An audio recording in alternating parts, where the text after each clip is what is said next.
Picture this.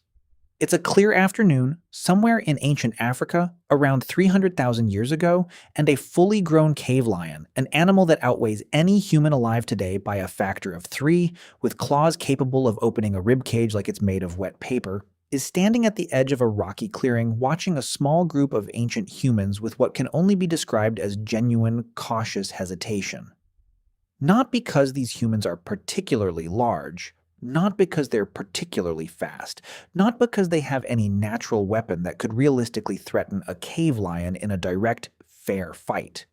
The lion has seen exactly what these things carry around in their weirdly dexterous little hands, things that fly through the air with terrifying speed and accuracy, things that somehow extend their reach far beyond what any normal animal body should be able to manage, and somewhere in that large, experienced predator brain, a very sensible calculation is being made.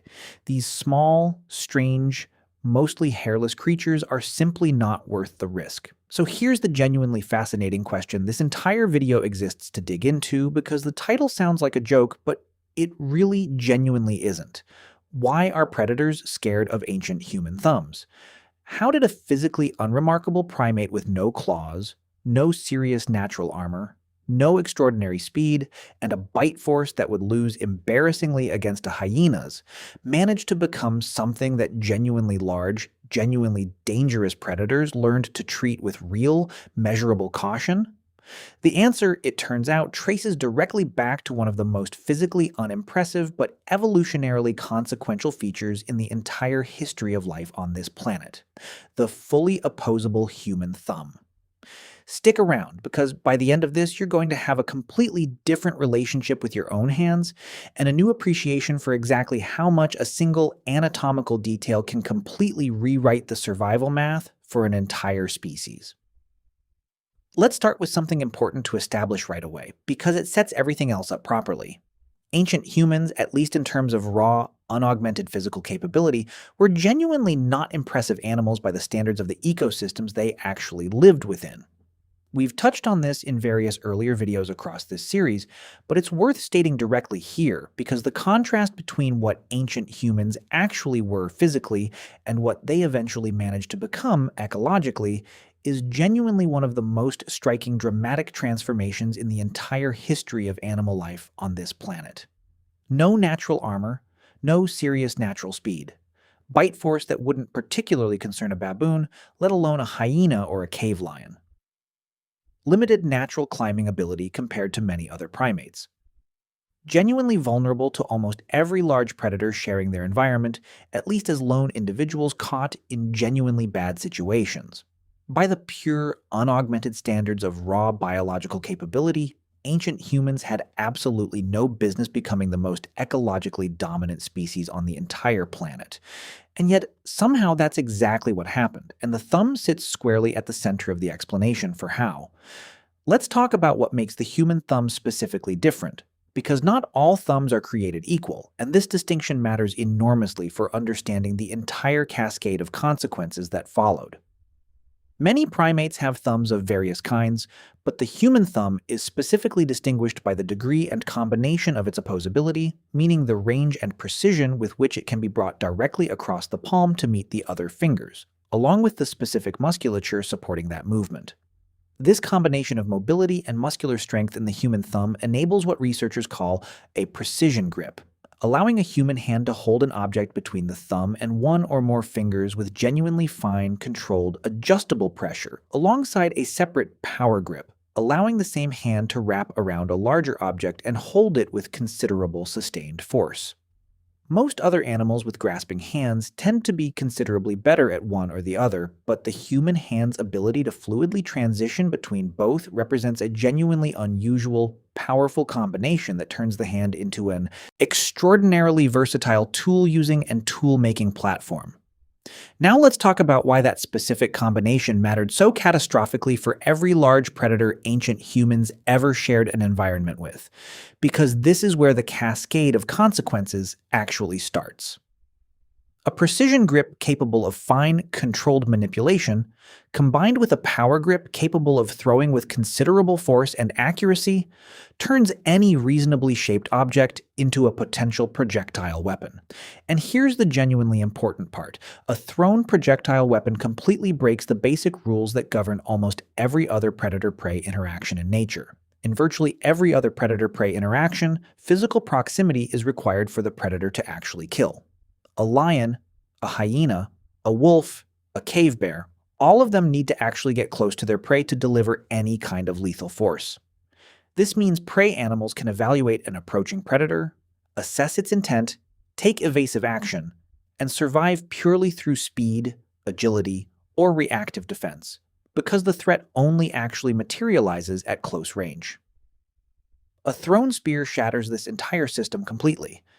Suddenly, something capable of killing you is arriving from a distance you couldn't even assess as genuinely threatening a moment ago, from a creature that's physically unremarkable and was apparently just standing there.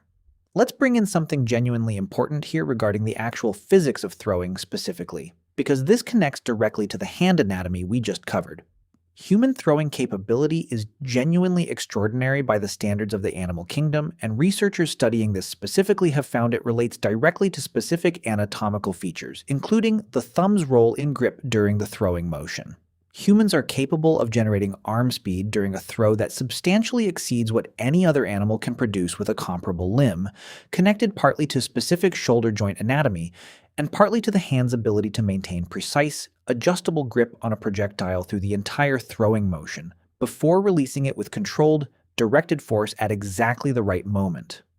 A thrown object achieves genuinely impressive terminal velocity relative to what any unaugmented animal body can produce, and that velocity translates directly into genuinely lethal force when directed at a target.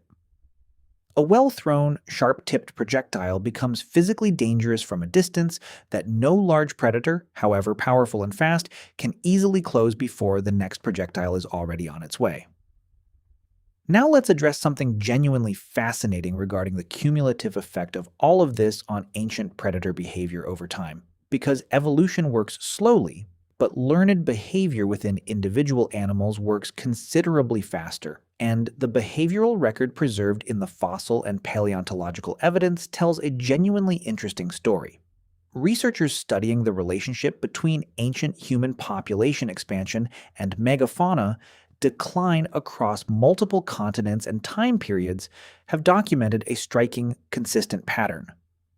As ancient human groups moved into new territory, large predator populations frequently showed measurable behavioral changes, and large prey animal populations frequently declined dramatically, sometimes to complete extinction, across timescales too short to explain purely through climate change or other environmental factors. The fingerprint of ancient human hunting pressure, enabled directly by thrown weapons and coordinated group strategies, shows up repeatedly and globally in a pattern that strongly suggests large, experienced predators across multiple continents genuinely, measurably adjusted their behavior in response to encountering these strange, tool-using bipeds, often retreating from areas of dense ancient human activity rather than simply competing normally for the same prey. Let's talk about something genuinely interesting regarding how this hunting advantage actually developed in practice, because stone-tipped throwing spears didn't appear fully formed overnight. The entire trajectory of ancient human projectile technology, starting with simple, fire-hardened wooden spear points and eventually progressing through carefully knapped stone tips, the atlatl spear thrower we discussed in our survival methods video, and eventually bow and arrow. Technology represents an unbroken chain of progressive improvement, each step enabled directly by the same hand anatomy we've been discussing. Thumbs capable of the precise manipulation required to knap a stone tool, shape a wooden shaft, lash a point securely onto that shaft with sinew, and then deliver the resulting weapon with controlled, directed force. Every single improvement along that entire developmental chain required the exact same foundational capability. A hand capable of both fine, precise manipulation of small, detailed components and strong directed power output during the actual throwing motion itself. Let's address something genuinely important regarding group coordination here too, because individual throwing capability alone, while genuinely impressive by animal standards, wasn't the only thing that made ancient human hunting so effectively dangerous. We've discussed extensively throughout this series how crucial cooperation was to virtually every aspect of ancient human survival, and hunting was no exception to this pattern. A coordinated group of throwers working together to drive, corner, and simultaneously pressure a large animal from multiple directions created a threat profile genuinely unlike anything any large prey animal or large predator had ever evolved specific behavioral defenses against. Natural prey animals evolved their defensive instincts, flight responses, alarm calls, and evasive strategies, specifically in response to the kinds of predators evolution had produced over millions of years of coevolution: individual pursuit, predators, or small coordinated groups relying on close-range physical contact. A coordinated group of ancient humans using projectile weapons from multiple directions simultaneously simply had no natural countermeasure built into any prey animal's behavioral repertoire, because nothing like it had ever existed before in the entire evolutionary history of life on Earth. Now let's talk about something genuinely fascinating regarding what this meant specifically for predators rather than prey, because predator psychology and prey psychology work differently in important ways worth addressing directly. Large predators don't typically hunt things that might actually hurt them seriously, because injury in a wild environment with zero medical care can be quickly fatal. A lion with a serious leg wound can't hunt effectively, can't compete for food, and will almost certainly die within weeks, which means even lion-scale confidence doesn't extend to casual confrontation with things carrying a genuine, uncertain injury risk. Ancient humans throwing sharpened projectiles accurately from distances a predator couldn't easily close before suffering another hit represented exactly this kind of genuinely uncertain, potentially serious injury risk. A type of threat large predators had simply never encountered before and had zero evolved behavioral response to discount or absorb comfortably. This uncertainty itself, independent of exactly how dangerous any single ancient human actually was in any specific encounter, may have been enough to push a lot of large predator decision-making toward not worth finding out, rather than confident, casual aggression. Let's bring in something genuinely important regarding fire here too, because this connects directly to our earlier fire video and represents another crucial dimension of how ancient humans made themselves genuinely scary to large predators despite their physical limitations. We covered in that earlier video how fire functioned as a highly effective predator deterrent at camp, with most large predators maintaining a strong instinctive avoidance of flame based on deeply rooted evolutionary experience. But here's the genuinely interesting intersection between fire and the hand anatomy we've been discussing throughout this video. It was specifically the thumb-enabled dexterity of the human hand that allowed ancient humans to reliably create, transport, maintain, and deliberately deploy fire in ways no other animal could manage. A human hand could carry a burning branch, throw burning material toward an approaching threat, and maintain a protective fire perimeter around camp with a level of control and intentionality that simply wasn't available to any other species on the planet. Fire didn't just happen to be convenient for ancient humans, they could actively manage, direct, and weaponize it, using exactly the same hand capability that made their projectile weapons so effective. Let's address something genuinely fascinating regarding the specific cognitive demands involved in all of this, because tool use, and especially tool creation, doesn't just require the right hand anatomy. It requires the right cognitive architecture to design, plan, and execute complex, multi-step processes toward a specific intended outcome. The relationship between hand anatomy and brain development in our evolutionary lineage appears to be genuinely bidirectional, with increased hand dexterity enabling more sophisticated tool use, which in turn created selective pressure, favoring the kind of cognitive sophistication required to actually take full advantage of that dexterity. Some researchers studying this relationship have specifically proposed that the demands of complex tool creation and use, stone knapping specifically requires a genuinely sophisticated, multi-step planned process with real consequences for getting the sequence wrong, may have helped drive the development of exactly the kind of advanced planning, sequential reasoning, and future-oriented thinking that distinguishes human cognition from most other animal intelligence. In this view, the thumb and the brain effectively co-evolved, each making the other's unique capabilities more valuable and more developed, through a genuinely self-reinforcing feedback loop. Let's talk about something genuinely important regarding stone knapping specifically, because this represents perhaps the single clearest demonstration of exactly what human hand anatomy actually enabled in terms of tool creation capability. Knapping a stone tool, striking a flint core with controlled, precise blows to remove specific flakes and progressively shape a sharp edge, requires genuinely fine motor control and tactile feedback of the kind only a precision-capable hand can provide. Too much force, applied at slightly the wrong angle, shatters the core uselessly. Too little force, or the wrong striking angle, produces a flake too thick or too irregular to serve its intended purpose. Getting this right consistently requires exactly the kind of sensitive, precisely controlled grip and impact that the human thumb makes possible, transmitting fine tactile feedback about material response through the hand to guide constant, real-time adjustment throughout the entire process.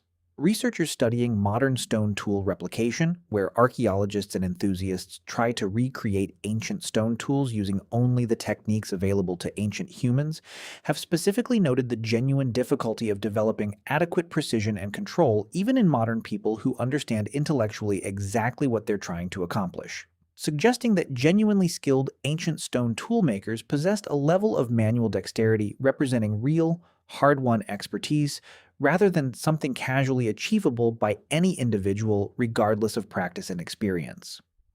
Now let's bring in something genuinely interesting regarding how this entire capability package actually looked to the large predators sharing ancient human environments, because it's worth imagining this from an unusual, interesting angle. A cave lion operating on instinct and learned experience had a pretty reliable mental model of what different prey animals and competitors were actually capable of. Because most of those capabilities were relatively fixed and predictable. This animal runs at roughly this speed, this animal kicks with roughly this force, this competitor bites with roughly this strength. Ancient humans disrupted every part of that predictability model simultaneously. They moved in coordinated groups with apparently intentional, directed behavior that no prey animal displayed. They carried objects that didn't look threatening, but apparently produced injury from a genuinely confusing distance. They maintained and actively directed fire, the single environmental threat with the deepest evolutionary roots in terms of general animal avoidance. And they appeared to learn from encounters, adjusting their approach based on what had and hadn't worked previously in ways that fixed behavioral instincts in prey animals simply didn't allow for. That combination, from a large predator's perspective, would have been genuinely novel, genuinely uncertain, and most importantly, genuinely not worth testing through direct confrontation, when easier, more predictable prey was almost certainly available somewhere else instead. Let's address something genuinely important regarding the specific evidence we have for ancient humans turning the tables on apex predators entirely, because this goes considerably beyond just predators avoided them. There's genuinely compelling evidence that ancient humans actively, deliberately hunted large predators as well as large prey, competing directly for carcasses with hyenas, lions, and other scavengers and predators at various kill sites, and sometimes pursuing genuinely dangerous animals deliberately rather than simply avoiding them. Evidence from various ancient sites shows ancient human tool marks on bones of large predators, sometimes indicating hunting or, at minimum, aggressive competition with these animals over food resources, representing a genuinely extraordinary reversal of the typical predator-prey dynamic. This kind of confident, deliberate competition with apex predators enabled entirely by the projectile weapon capability that hand anatomy made possible, would have required genuinely high confidence in that technological advantage, suggesting ancient humans' relationship with large predators had already shifted substantially from simple mutual avoidance well before the most dramatic evidence of megafauna decline shows up clearly in the paleontological record. Let's talk about something genuinely fascinating regarding how this shift in ecological position changed not just ancient human safety, but ancient human movement patterns, population spread, and eventual global colonization.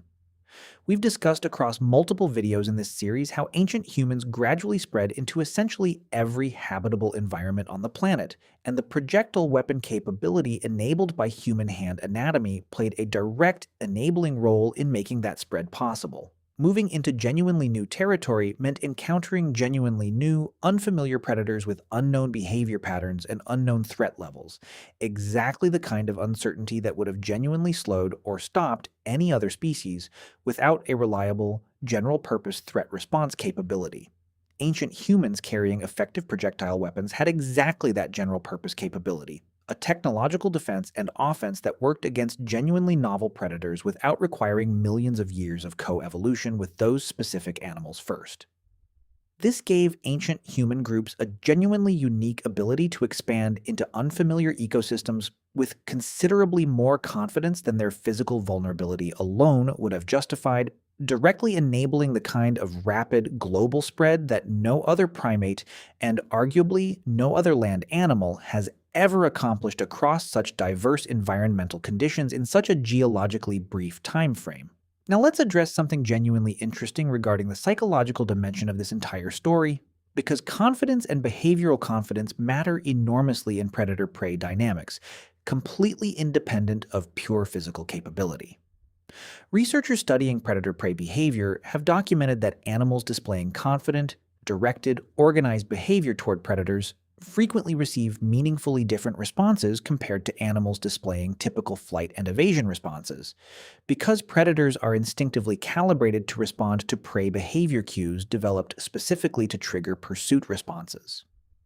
Ancient humans, rather than consistently fleeing from large predators, frequently held ground, advanced toward threats rather than retreating, made coordinated noise and displayed deliberate, organized group behavior, and used fire and projectiles offensively rather than purely defensively. This entire behavioral package represents something genuinely outside the typical evolutionary expectation for a physically unremarkable prey-sized animal encountering a much larger, more physically capable predator, and that behavioral unexpectedness alone, completely independent of the actual danger any specific projectile posed, likely contributed meaningfully to large predators treating ancient human groups with considerably more caution than their raw physical attributes alone would have seemed to justify. Let's bring in something genuinely important regarding the long-term, cumulative, multi-generational dimension of this entire story, because this connects directly to themes we've explored throughout this entire series regarding the crucial role of accumulated transmitted knowledge in ancient human survival. Individual ancient humans could certainly be killed by large predators under the wrong circumstances, and almost certainly were regularly throughout the deep ancient era.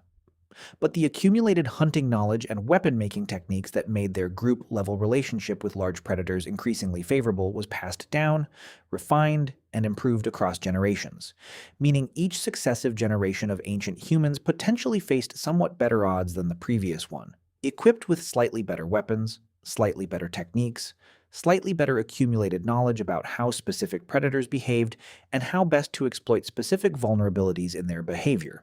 This represents exactly the kind of compounding generational improvement we discussed in our video about fire discovery and other ancient technological development, the same basic pattern of accumulated cultural transmission progressively improving collective capability over time, applied directly toward the specific, life or death domain of managing large predators in genuinely hostile ancient environments.